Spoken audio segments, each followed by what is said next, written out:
So uh, I've watched this whole video already. You know, I'm not gonna lie, I already did my little pre-watching. And basically, what's going to happen is that they're going to point out to all of Africa, saying Africa's not poor because of colonization.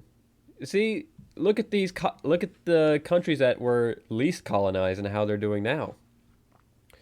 But yeah, I'm just saving you a little bit of time. Rwanda, for example, Paul Kagame, the president of Rwanda, is explicit about it. He said he wants to be the Lee Kuan Yew he wants to be the Singapore of Africa, and Lee Kuan Yew is his model. Now, the dirty mouths are going to start shouting, oh, yeah, see, authoritarian, blah, blah, blah, whatever. Me, I want to talk only about the on the economic side. If you take... Oh, wow. Just casual, just like, oh no, a dictator. Oh, what's a dictator if the GDP goes up? Right? Just a little weird, a little weird. Also, Guy, I don't speak Russian. I have no idea what you're saying. I hope it's good things. I'm sorry. I'm sorry. I'm basically just monolingual at this point. Take Lee Kuan Yew and Singapore as your example, then it means that, like him, you're going to have to be serious about economic freedom.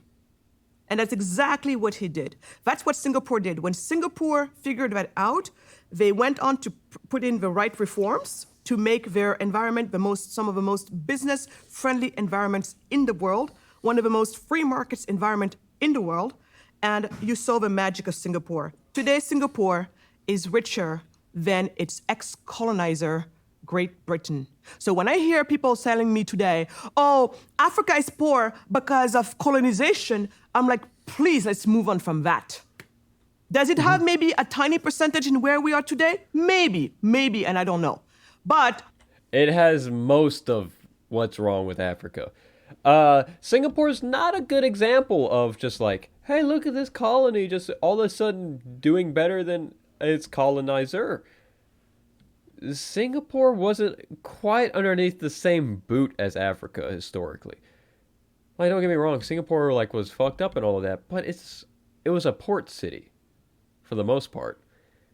Meanwhile, Africa were, I wouldn't quite say slave colonies, but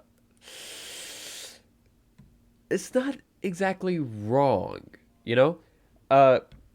Singapore was there basically as an existence for trade across like the Indian Ocean to the South China Sea. Meanwhile, Africa was just basically there just to have their resources mined and sent back to England. So, yeah, one was basically built with a lot more freedom and a lot less labor exploitation than the other. Was there still stuff like that happening in Singapore? Oh, absolutely. However, Singapore had more money thrown into it than the African colonies could have ever dreamed of.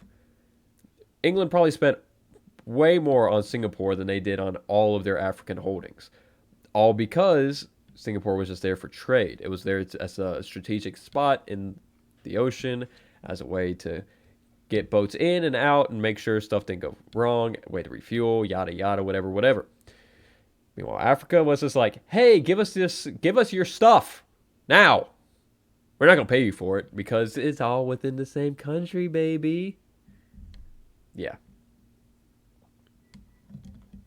I know it's not the cause, because if it were, many countless countries have been colonized before. And by the way, colonizing one another is humanity's history. Oh boy, just throw that in there. Colonization isn't bad because it's happened all the time. It's part of history. It's all right. Yeah, bootlicker, keep talking. Yeah, colonization happened a lot through history. Does that make it right? No. Murder, incest, all of that, other great stuff happened throughout history. It's not right. It's still not cool. It just happened that maybe Africa has been one of the last, colonized region in the world. So in our psyche, it is there, and it acts like nothing happened before to others. But flash news, it's the history of the world. We've been capturing each other back and forth, all of that. So anyway, but Yeah, just go on that little rant just to try to make colonization not seem as bad, because that's definitely what you're talking about now. The truth is, Singapore, richer than Great Britain today. And then Hong Kong happened. And then because Wow, another strategic port that had more money thrown into it than Africa. Again, the two reasons why, you know, those colonies existed, very different than why the colonies in Africa existed. Hong Kong happened, China even today happened. Because China's like, wait a minute, what went on over there? And then China went on to do the exact same thing with its SEZs, the special economic zones, some of the most free market zones in the world. And then look at it happen in communist China, who, when it comes to economics, decided that we're going to do the free market, we're going to be capitalist, because that's the only way. We tried everything else. Ooh, wow. Communist China's capitalist? JP is not going to like that one. He's going to ignore it for this just to make her seem more agreeable. But no, he's not going to like it because he always is just like communist China. Communist China is very bad because it's very woke. Yeah. He'll ignore it in this. He's going to. I know. We killed hundreds of millions of people, and we have nothing to show for it. But now that we're tired of being disrespected members of society, because guess what? That's the other thing too. You want to be respected in this world? You're going to have to be among the prosperous ones for other reasons. Would it be nice, G, that we respect people just because? Absolutely. But that's really not the world we live in. So when China got tired of being disrespected, they're like, maybe we got to build also some prosperity here because then they're going to hear us. And today, China, being one of the, being where it is at, even Hollywood, who tries to tell the world how to think, is being told by China what movies to make and how to tweak stories and history in order to be palatable for them. No, I'm not saying China's woke. I'm saying Jordan Peterson says that. Because he does. He's always like saying, well, if Bill C-16 goes through, then we're gonna have Stalinism. We're gonna be living in China. Because that's exactly what happens. You see the power that comes with being prosperous. The consumer price index has reached yet another 40-year high. Oh boy. Yeah, here's one thing I love about this video. It's got an advertisement in it about gold and silver. Gold and silver. Okay, so a little bit of a side tangent. Gold and silver ads are the stupidest fucking things I've ever seen in my life. Because they'll come in with the whole spiel of buy gold now. It's at an all-time high. Buy silver now. It's an all-time high. The U.S. dollar and other investments, they're shaky. But gold and silver, they've been a constant throughout all our lives. Their value never changes. You know what's great about that statement? How is it at an all-time high if its value never changes? You know? It's crazy. It's an investment just like everything else, but gold and silver, like, ads target old people and just the uneducated in all of this because it's simple and it's easy. Because everyone like knows that gold is valuable and silver is valuable, so they're like, hey, let's just buy it. Let's buy some investments in it. Right? It can be your hedge against inflation. Guess what? When inflation goes up, the value of gold and silver goes down. It's not going to be your hedge against it. Just like any other investment.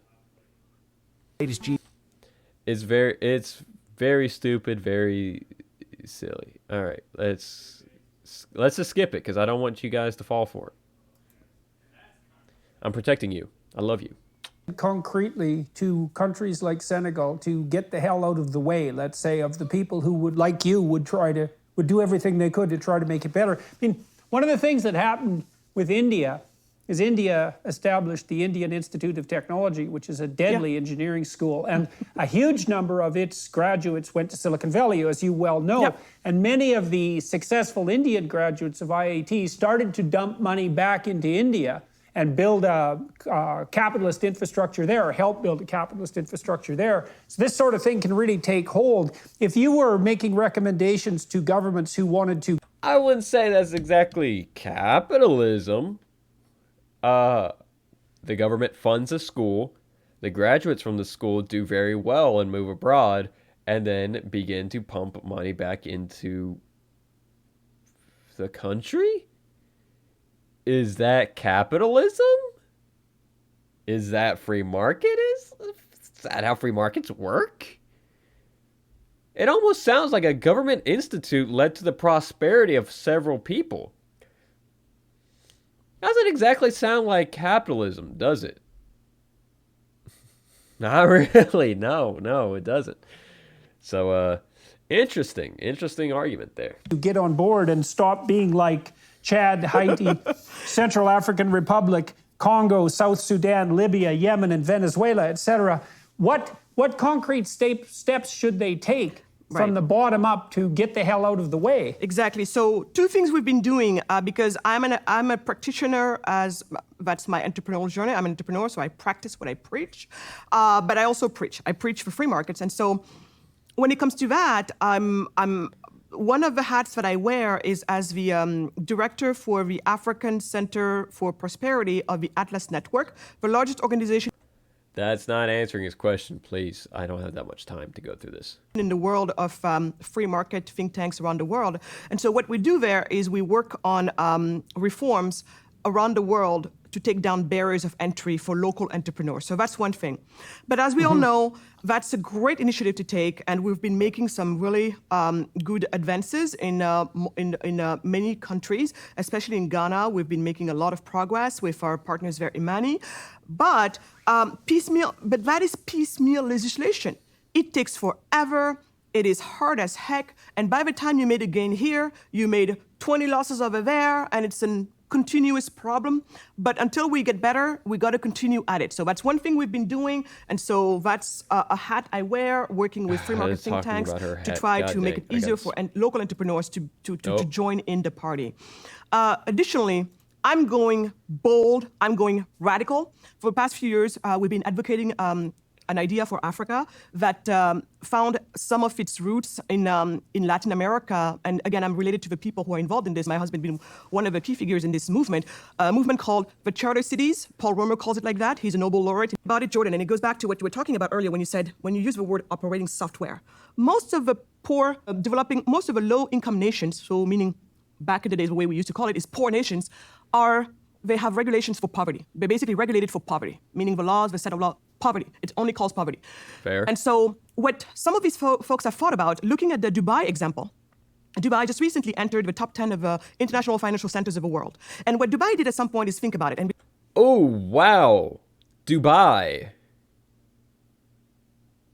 I wonder what they're going to go with there, because near slave wages are a thing over there. Average person lives very, very not good in Dubai. They lease a lot of outside labor too. Let's find out what exactly makes Dubai so great. Be like, on this bare, plot of sand that's technically worth nothing right now as is, this 110 acres of land, sand everywhere. They're like, well, maybe Sharia law is not the best for business. We got to think about better set of laws for business. We're talking only about business, not family law, not anything else but business. And they decided there's got to be something better. And so they looked around, and that's actually when, to take one of the terms you used earlier, they're starting to realize, common law is actually a better way for business, specifically British common law. So at that point, and I'm oversimplifying here because otherwise we can totally geek out on it. Remember, this is like one of my latest things that I've been involved in. Wow, British common law is the thing that did it. Crazy. It's insane. Just changing your laws all of a sudden did it. Yeah, no shit. That does incentivize a lot of people when you allow outside businesses to come in and use your shit as a way to get out of their own country. Because, like many places, that's how Dubai got its main start. Was a way as kind of a tax haven and a way for free labor. Because, like I was saying, they import a lot of workers from other countries nearby. So what happened was some outside businesses came in and they were like, "Hey, let's start a business here because we can import because here it's legal to import workers and pay them almost fucking nothing for them to do this for us." And of course, that's extremely profitable, which of course makes Dubai extremely profitable. But latest, it's been the past 10 years, and I'm going to share with you a win. So Dubai is like, we have to adopt British, common law, primarily British common law. We're going to hire retired British common law judges to come and educate the law here, train our own people. And that, along with many other reforms, to also become a top center when it comes to and a free market when it comes to the finances. Dubai. That British common law system. So it's very, very interesting theologically and metaphysically. So it's predicated on the idea that people have... Theologically and metaphysically. Philosophically, it's a very great system, you know? Every individual has all the rights that there are, except for those that are specifically regulated and limited by legal necessity. And then generally that realm of necessity has emerged only as a consequence of disputes between people. So you're free to do whatever you want unless you have a dispute with someone else. Then the dispute is adjudicated according essentially to constitutional and theological principles, and then a precedent is established. And then the whole body of law built up that body of... Theological. I love this man. I love Jordan Peterson because he tries to make everything all about philosophy. He's always like, yeah, this food is great on a metaphysical level because the cheese is just like it melds with the base form of the... Shut the fuck up. It's not about philosophy. Dipshit. Jordan Peterson is the smart man, Jordan Peterson is the dumb guy's smart guy. I'm sure as a psychologist, he's brilliant, you know? But as a philosopher, it's not great.